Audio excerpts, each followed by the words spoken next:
I mean, if you do, that's like believing that you understand Los Angeles if you have the telephone directory. You know? I mean, this is the level of genetics today. What they say they understand life, and they have the telephone directory, and they're talking about Los Angeles because they can look up, you know, where the genes are, the coding for the proteins. You know, does this tell us anything about a broken heart or a Messiah or a Hitler? I don't think so. So what we are trying to do is return the focus of attention to individual experience. We have been slave too long to ideology transmitted hierarchically and based on a tremendously alienating instrumentality. That's what science depends on now, a tremendously alienating instrumentality. What we need to do is empower experience. Well, this is where the psychedelics come in, because citizens don't take psychedelics because it's illegal. Neither do marionettes. Neither do robots. None of these well-behaved and mechanistic reductionist images of humanity take psychedelics because it's misbehaving. Misbehaving is a great sin. In fact, it's enshrined as the first sin. You'll regard that the psychedelic issue was there in Eden, and somebody misbehaved, and then they got tossed out forever, and their children's children into the chaos of history. It's interesting to read in Genesis why this was. It was because they will become as we are, says Yahweh. They will become as we are if they eat of the fruit of the tree of knowledge. I suggest to you that this is precisely what we should seek to do, and that this we is the voice of hierarchy, the voice of paternalism, the voice of the male ego finally right up into the storm god, the volcano god who lies back there in the origins of monotheism. We empower our experience by insisting on our authenticity. It's a wonderful thing to learn to be able to stand up and yell bullshit. I did it when I was about 18 years old, and it was the meme of the hour, and it blew their minds. It did blow their minds. It was uncivil.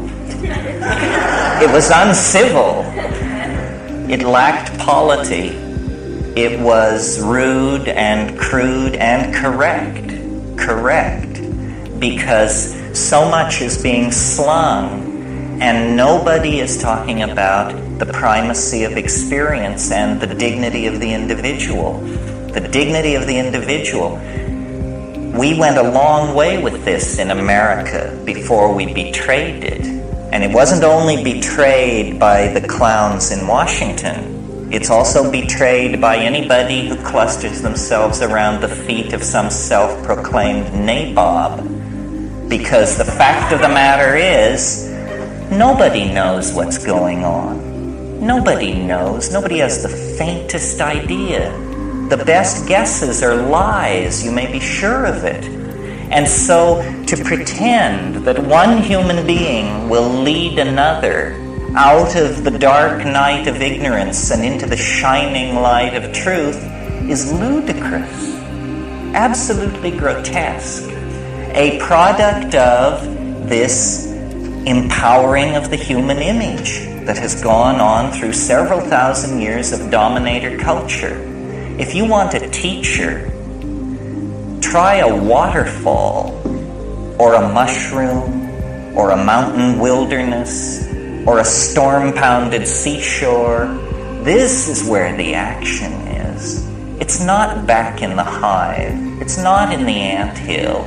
It's not knocking your head against the floor in front of somebody who claims that because of their lineage and whose feet they washed and whose feet they washed, that you should give credence to them. Knowledge is provisional, and we are yet to approach even the first moment of civilized understanding. The way it is to be done is by trusting yourself, trusting your intuition. Reject authority. Authority is a lie and an abomination. Authority will lead you into ruin. It's not real. And it isn't, don't get the idea that it's this liberal rap about how everybody has a piece of the action. You know, the Jews know something, the Buddhists know something, the Huichol know something. Nonsense. Rubbish. Nobody knows anything. These are different kinds of shell games that have been worked out by priestly castes of people to keep things under control. Institutions seek to maximize control, control, control. That's what they're into. Did you think they were in the business of enlightening you? Saving your soul? Forget it. Control is what this is all about. And to the degree that we commit ourselves to ideology, we are poisoned. Any ideology, Marxism, Catholicism, objectivism, you name it, rubbish, all rubbish. What is real is experience. What is real is this moment. And so then what it becomes about is, what are the frontiers of experience? How much of that has been taken away from us by these dominators, by these priesthoods, by these cults, by these philosophical shell games? Well, a lot. That's the whole story of history. Our growing unease, our growing dis-ease, our malaise is all about the fact that we are kept from the wellspring of experience. We are sexually repressed. You may not feel it, but look back 100 years to a world where pianos wore pants. You know, we've made a little progress on the sexual thing. Maybe not. Maybe more or less than we think. But we are repressed in all of these areas. And we are particularly repressed in the area that relates to the psychedelic experience. Because it is raid to the dominator insect invasion. They can't take it. They can't stand it. Because it empowers the individual. It dissolves the cheerful model of science. It's just exposed as, a nice story. It enriches the accessible universe tenfold, 100-fold, 1,000-fold. It makes the individual complete within his or her self. And this completion of the individual is extremely destructive to the plan of the dominators, which is that you will be a cog in a machine. You will participate in the life of an organization. Not your life, the life of an organization. You will go to some bullshit job. You will pour the best years of your life and your genius and your hopes into this. You will serve an institution. You will serve. Well, it's a bad idea for free people to go along with this.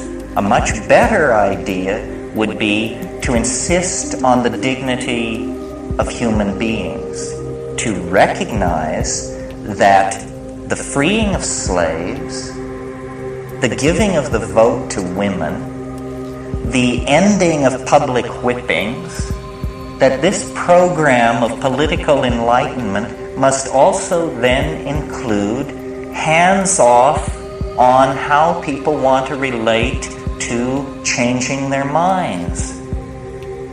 We are not interested in being sexually regulated by the state, and we are not interested in being intellectually, spiritually, emotionally manipulated by the state. The state should stand down in this issue. The state is acting as the enforcing arm of the dominator culture, specifically of fundamentalist screwballs, who, are horrified by all this, by the notion that people would claim the authenticity of their own minds, that people would stand in the light of nature and reject original sin and the guilt from Eden and, the sins of the fathers and all this rubbish which is handed down. What the archaic revival is going to have to mean, if it has teeth, is a re-empowering of the individual and a consequent lowering of the profile of institutions, especially government. We need to think about these things because we have bought into the idea that we have to serve and behave and be enslaved, else chaos will engulf the world. We need to carry out our analysis of the situation to the point where we can embrace chaos and see that chaos is the environment in which we all thrive. That's how I've done it for years. You think I could have gotten away with this in the Soviet Union?